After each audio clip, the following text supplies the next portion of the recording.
আমি শুরুতেই উদ্যোক্তা কমিটির সম্মানিত নেতৃবৃন্দকে ধন্যবাদ জানাই। তীব্র ঠান্ডার মধ্যে যেসব মানুষ কষ্ট পায়, গরিব মানুষের জন্য যে যতটুকুই উদ্যোগ নেয়, কম্বল বিতরণের যে উদ্যোগ নেওয়া হয়েছে, সেই জন্য আমি তাদেরকে ধন্যবাদ জানাই এবং তাদের পাশে দাঁড়ানোর জন্য ধন্যবাদ এবং শুভেচ্ছা জানাই। বন্ধুরা, 12 তারিখ আগামী মাসে, বোধহয় 30 দিনও নাই, আমাদের দেশের যে প্রত্যাশার নির্বাচন, যে নির্বাচনের জন্য এই দেশে লক্ষ লক্ষ মানুষ মামলায় জরাজীর্ণ হয়েছে, কষ্ট পেয়েছে, অনেকে শহীদ হয়েছে, অনেকে গুম হয়েছে। দেশনেত্রী বেগম খালেদা জিয়ার নেতৃত্বে 16 থেকে 18 বছর আন্দোলন সংগ্রাম হয়েছে। আজকে সেই নেত্রী স্মরণে আজকে এই কম্বল বিতরণ।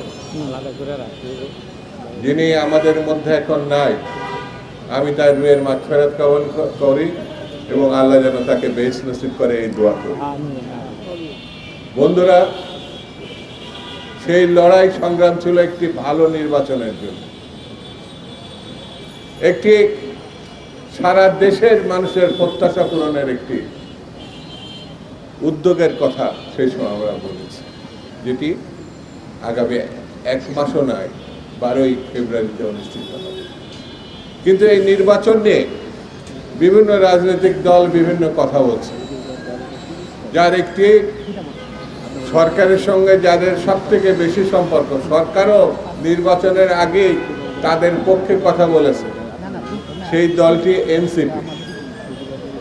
তারা বলতে পারে তাদের অবস্থানের কথা, তারা লেভেল প্লেইং ফিল্ডের কথা বলছে। আমি তাদের সঙ্গে একমত। স্বচ্ছ, স্বাভাবিক, গ্রহণযোগ্য একটি নির্বাচনের জন্য লেভেল প্লেইং ফিল্ড খুবই জরুরি। সবার জন্য সুযোগ সুবিধা খুবই সমান হওয়ার দরকার। তারা যদি এটি মনে করে থাকে, তাদের সঙ্গে সরকারের তো খুব ভালো সম্পর্ক, সব সময় আবারিত। তারা তো সরকারের এই ত্রুটির কথা সরকারের সঙ্গে গিয়ে আলোচনা করে এটা মীমাংসা করতে হবে। যদি মীমাংসা করা সম্ভব না হয় অথবা উদ্যোগ না হয়, তাহলে কি মানুষ ধরে নেবে যে এটি বাদ কি বাদ, শুধু কথা বলার জন্যে এই কথা বলা? তবে একটি কথা আমি ডক্টর ইউনূস স্যারকে বলি, আপনি সেই জায়গায় বসে আছেন যেই জায়গাটি সারা দেশ, সারা বিশ্ব সেই জায়গাটার দিকে তাকিয়ে আছে, যেটা হাসিনা, যিনি মানুষ খুন করেছেন কিন্তু ভালো নির্বাচন দিতে পারেনি, যিনি গায়ের জোরে 3টার ক্ষমতায় থেকেছেন কিন্তু গ্রহণযোগ্য একটা নির্বাচন দিতে পারেনি, যে মহিলা গণহত্যার নেতৃত্ব দিয়েছে, সেই মহিলা কিন্তু বাংলাদেশের আর মানুষের আরাধ্য নির্বাচন দিতে পারে না।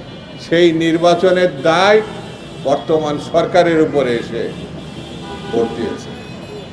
এই সরকারকে বসে থাকতে হবে।